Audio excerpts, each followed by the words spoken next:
Welcome to the Marcus Oldham College AgTalk podcast. This series of podcasts focuses on the business management of Australian farms. G'day, my name is Dave Cornish. I am the Director for the Centre for the Study of Agribusiness at Marcus Oldham College, an independent tertiary institution that has been producing the next generation of Australian farm managers for over 50 years. The focus of the podcast is to look at the question of what makes a farmer successful. Is it just luck, or do good farmers make their own luck through hard work and utilising good business decision-making processes? I hope you enjoy the discussion. Today's podcast, I'd like to introduce Simon Fritsch. Founder of Agripath, Simon has over 20 years' experience in agriculture with his client base encompassing irrigation, dryland farming and grazing operations. He has southern, central and northern New South Wales farming systems experience. Simon's particular strengths have been in the financial analysis and planning to deliver profitable outcomes for his client businesses. Simon has worked as an irrigation agronomist for Twynam Cotton at Warren, a dryland consultant agronomist for Hassall Associates, and team leader farm business consulting for Hassall Associates. Simon has worked in many parts of Australia, giving him broad understanding of all the facets of farming in diverse environments and an excellent network of skilled land managers, farm advisors. Simon has a degree in rural science. Welcome, Simon. How are you? Good, thanks, Dave. Poor old Simon, he's been trying to avoid me, but unfortunately he had to come to Marcus to do some lecturing, so I've roped him into this finally. And the reason why I did that is because I think I've followed Simon for, probably 20 years now, mate. And what I've always liked about Simon is how he relates what we do on farm to the profitability of the business and the system that makes up. So I thought this was a really good opportunity just to chew the fat on the podcast about what his experiences in agriculture have been and also what are the drivers he's seeing, especially in the northwest New South Wales and southern Queensland. So Simon, let's start with asking you, how the hell did you get into this business? That's a pretty long story, Dave. Comes with a bit of grey hair now, but I left university and while I was at university, actually I was very fascinated with cotton and got to do a fair bit of my work experience around Moree and had a fascination with that. So my desire when I left university was to get involved in the cotton industry, and I managed to get a job with Twynam at Warren at Butterbone Station, and in those days we were just developing that country for irrigation as it was, and being that sort of company, I got progressed pretty quickly to farm agronomist, and I was there for 3 or 4 years growing crops and looking after 5,000 odd acres of irrigated cotton, which was an incredible experience to have. But interestingly, at that time, I'd also in my last year tour had been through on the tour, been through some areas and run into an old consultant who worked for Hassall's in those days called Gary Cook, and I'd heard him speak, and I remember sitting on the fence with probably a pretty sore head from the night before, thinking, oh, that'd be pretty cool to do that sort of thing. And it was about after my 4th year at Twynam that a job came up at Glargenbone, and it was essentially with that same company and that same position, and Gary was moving on, and I took that, I applied and couldn't believe that I got the role. And initially it was really about helping those farmers improve their wheat yields from 1.4 tonne a hectare to 2.5. But during that time and working with those growers, which was a really rewarding time, I was also involved in doing their budgeting, and back in those days we called it comparative analysis.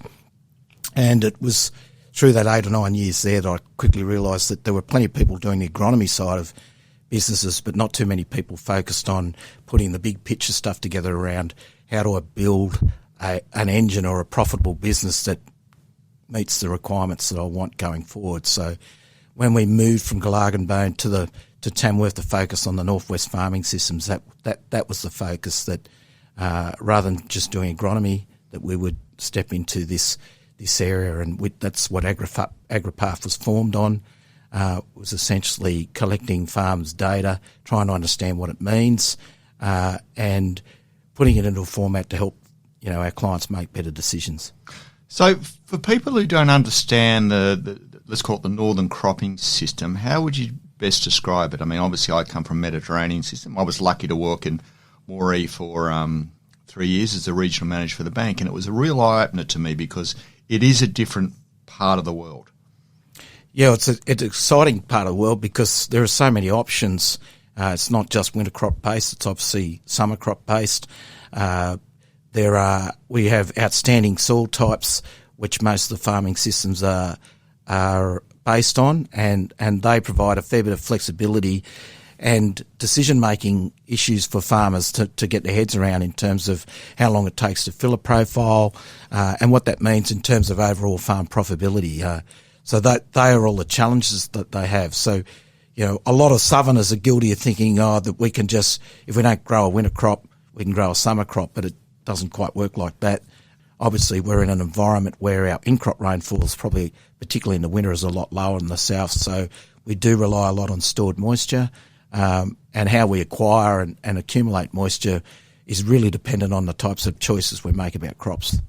It's one of my lasting memories of looking at some dryland cropping around Moree was that in a year where I don't think we had any rainfall within the year, here was a crop of wheat growing, and it was surviving off what was in the soil. And to me, it gave me a whole new respect for the wheat crop.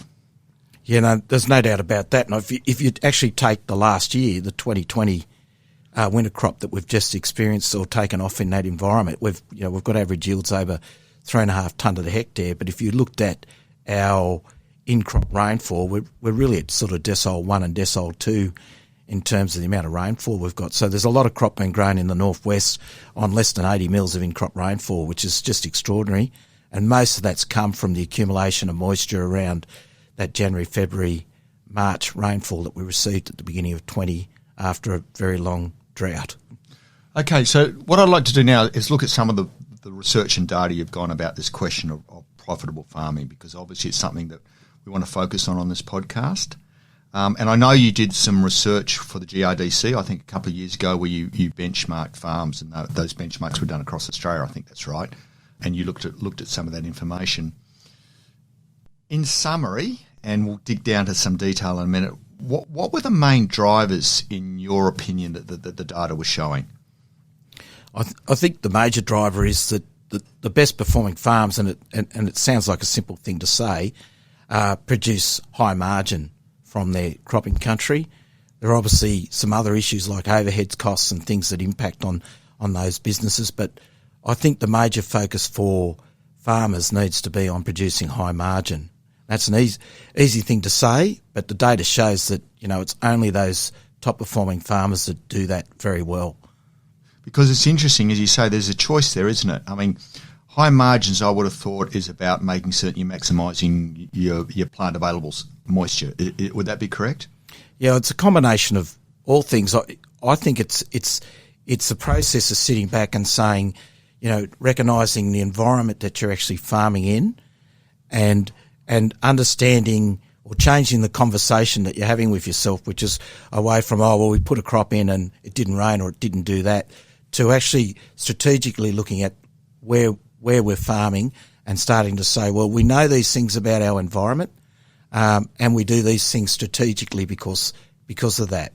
So a good instance of that is if you're Western Moree, and you're looking at the amount of moisture that you can accumulate from one winter crop to the next winter crop in that environment, if you take a helicopter view of 100 years worth of rainfall, then it pretty much says that with the sorts of fallow efficiencies that we've got, that we're going to start on average with somewhere around 100 mils of moisture in our soils, when some of these soils will hold 200 millimetres of plant available water capacity. So it's what you do with that information, because if that's the average, it means that 50% of the time you're going to have less than that, 50% of the time you're going to have more than that. And it's how you respond to that information that makes all the difference with the choices of crops, the frequency of crops that you do have in that environment, and how they work together to contribute margin across the farming system, which is really important. So I suppose that's, in a way, you're getting your rotation sorted out is pretty important. Or put it this way, you said, if I was just cropping for cropping's sakes, might not always be the most profitable way to do it, because I might be robbing Peter to pay Paul or whatever it is, because I'm utilising rainfall in an inefficient manner. Would that be what we're talking about? That's correct. I think there's a real analogy between water use efficiency as kilos of grain per millimetre compared to dollar water use efficiency, which is a real big difference. So what we see, and I think one of the biggest sins we see with people, is that they make lots of decisions based on their environment they're in, how much debt they've got, their need to repay the debt, those sorts of things. And those decisions force them into producing a whole series of crops that are producing low margin, which actually don't provide high profitability. The real secret is to produce a series of crops that provide high margin, and sometimes that means that we crop less, accumulate more moisture in the soil, and as a result of that moisture we can get higher yields, which actually lead to really profitable opportunities. So we often see a lot of farms at the moment that do a whole lot of activity without a lot of profitability, and it's really that focus on margin that's really important. And as you say, in that situation, obviously with low margin operations, your risk is much greater for a loss. That's correct. So you get to an environment where we can see that farms are just trying to plant everything fence to fence and hope that Mother Nature works with them in that particular year, can produce a whole series of losses compared to some farms that have taken a more conservative approach, have some fallow built into their system if it's needed for the environment they're in, and are building profits around those sorts of decisions. So your research showed that those farmers were making above average profitability. I think that was one of the things, or return on assets and things like that. That's correct. If you look at a regional data set, and Agripath has regional data sets right throughout Southeast Australia. We like to compare farms in regionals with similar rainfall, similar soils, so that when we're looking at those things, we're like for like. And that's been a criticism of benchmarking in the past, that all farms are different. Well, I think if we do them on regional areas and we start to understand and measure individual asset performance in some of these farms, and in other words, look at the return from the dryland farming asset, the return from the grazing and the irrigation, so that we're comparing like for like without the noise of those other parts of the asset, then we can start to understand farm performance quite well across that. And as part of that whole data set, when you look at the differences in performance, the top performing farms are generally over a 4 or 5 year, if you take a 4 or 5 year rolling average on return on asset, are performing at about 3 to 4% better than the average farm in the data set. And if you think about that and the consequences of sort of an average farming asset now, even if, at $20 odd million, 4% is $800,000 a year. You do that over 5 years, that's sort of $4 million difference in profit being generated between the top performing farms and the average farms. And if you do that over a lifetime of farming, it actually gets quite frightening. You're sort of talking about $32 million in today's dollars difference. And that's the difference between creating wealth, buying the neighbours next door, providing succession in the business. And if it takes you 35 years to work that out as a farmer, you've missed out on a lot of opportunity. So to me, that's why it's really important to understand it. And we know that those top performing farmers have sorted that out. They've got a repeatable engine, that if they go and buy the next door neighbours, they know exactly what they've got to do to make that work. So they're a very bankable proposition. So and again, what you're talking about is I shouldn't say simply, because it's obviously complex, but that's management decisions. It's not whether I've got a John Deere or a Case IH. It's not whether I'm 12 metres or 13 metres or whatever the spacing is. It's about thinking about strategically about farming your water, I suppose. And that's exactly right, Dave. The issue here is that, in 1 year in 5, you may not get the rainfall and that will affect it. But over the longer term, we all get our fair turn at those sorts of things. So most of that difference is coming down to decisions farmers actually make. So, for instance, last year, let's go back 2 years. 2 years you're basically in drought, probably one of the worst droughts you've seen in your time. And this year you've gone into, what was it, a cracking season? That's correct, yes. So again, with the farmers that following what you were saying about managing for water use efficiency and and not trying to, I suppose, gamble on small water use efficiency, how were their farms structured to take advantage of the difference in season? Yeah, so depending on where you are, some of the farms have fallows. Some of the farms responded by putting in lots of cover crops, but the majority of the better performing farms have said, we have certain crops that we want to grow at certain times, and if in their system that meant that they had a summer crop in it, then the decisions they were making around that was to say, well, what have we got to do to ensure that we've got some summer crop area available to us in at the end of 2021? We're not just going to plant the whole area to wheat. Now that actually probably means from a return point of view that they might have given up some of the top end result because the wheat results for the year were pretty good across it. But it also means that going into the future, we're not faced with a situation where all the farms are looking at it and go, right, now next year we're going to grow a lot of wheat on wheat, or we're going to or go to another environment. We're actually trying to set up a sequence of crops that we're following that we think best fits the landscape, because we can't guess what's going to happen in a year. All we can do is work on the long-term type of analysis that we've got to understand what works for us over the longer term. Because what I liked about the work you did, you looked at over 5 years. Yes. So you weren't just looking on 1 year and averaging that year. It was looking at over a 5 year, because I would have thought crop rotations are pretty important in a northwest system, especially, as you say, you've got that option of summer or winter, and it's sort of like you've got the options, but that's more decisions, isn't it? Well, it is, and I think the best approach for that is for everybody to decide what their pillar crop is the terminology we use, and that's probably one or two crops that are either really profitable or very reliable in a farming system. And we talk about this Cadell-Evans theory that you don't turn up to the Tour de France with Cadell-Evans by himself, but you've got a whole series of bike riders there, one to get you up the hill, one to keep you up the front of the peloton, all those sorts of scenarios. So it's the same with crops.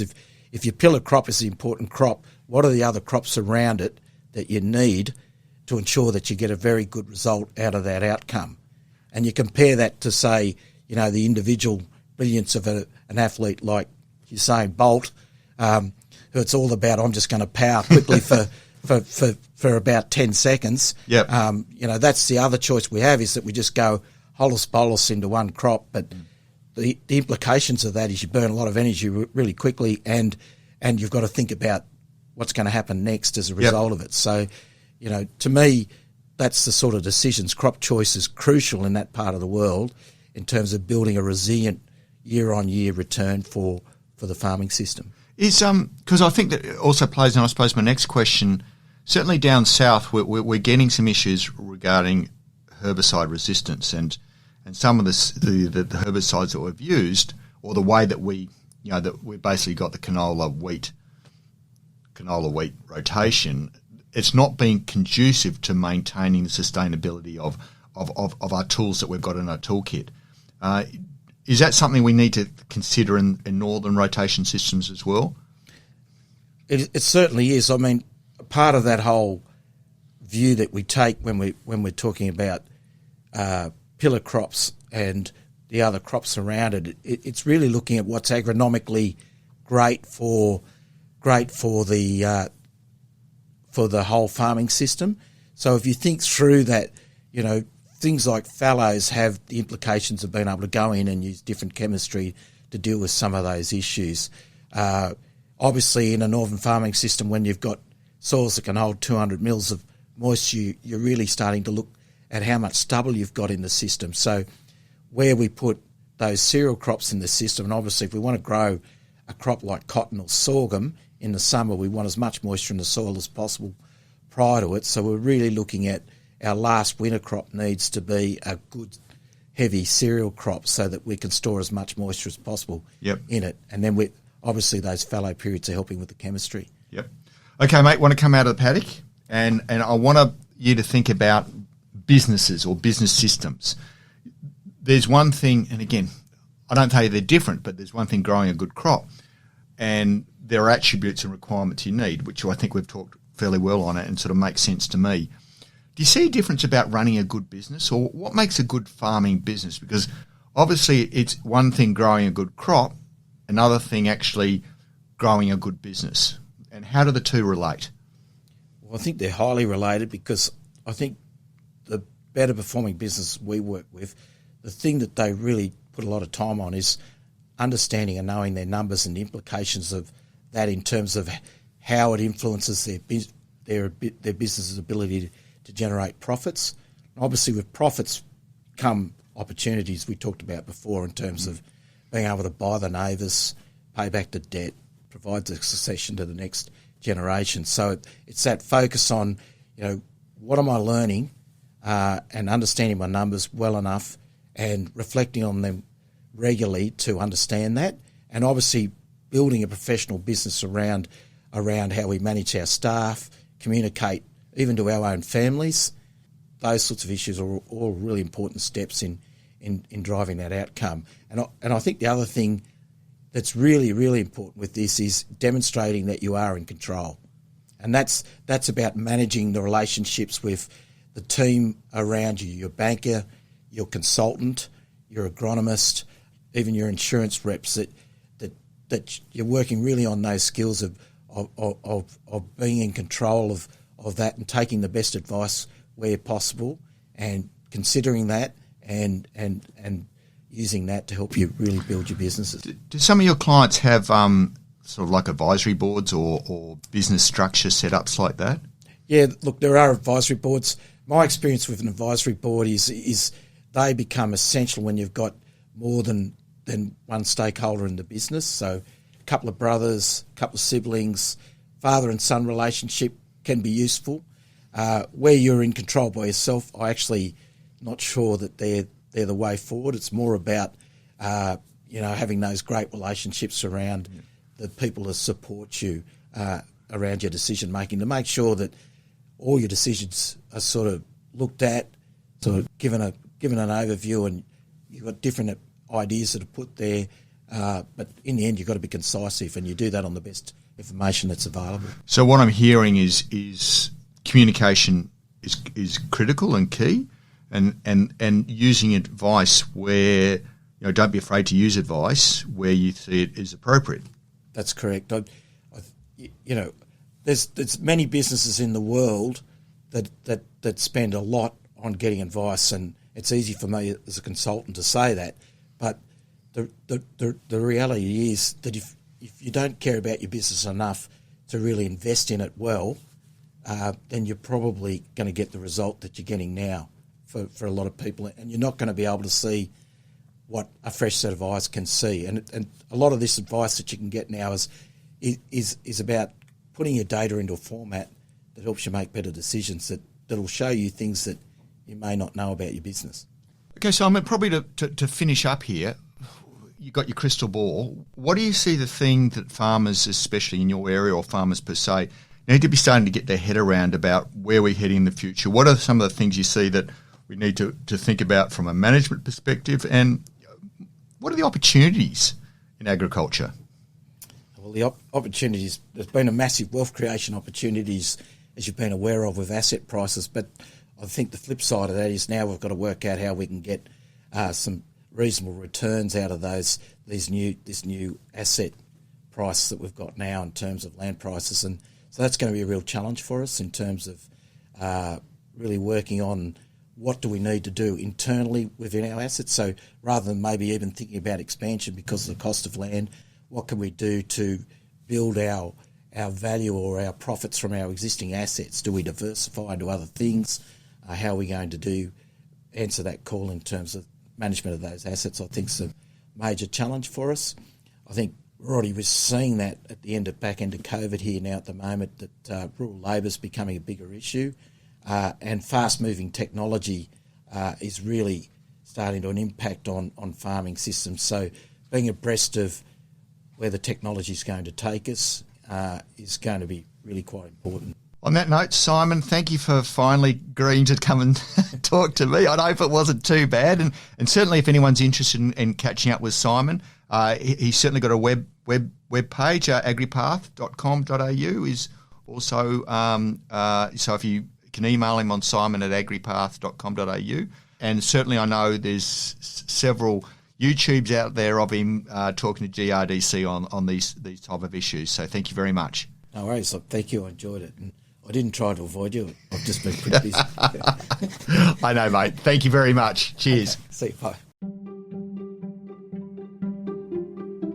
Thanks for listening to this week's Marcus AgTalk podcast. Please, any feedback on the series would be greatly appreciated. You can either leave a message on this site or email me at cornish@marcusoldham.vic.edu.au. Stay tuned to next week's podcast as we continue to explore farm management from an Australian perspective.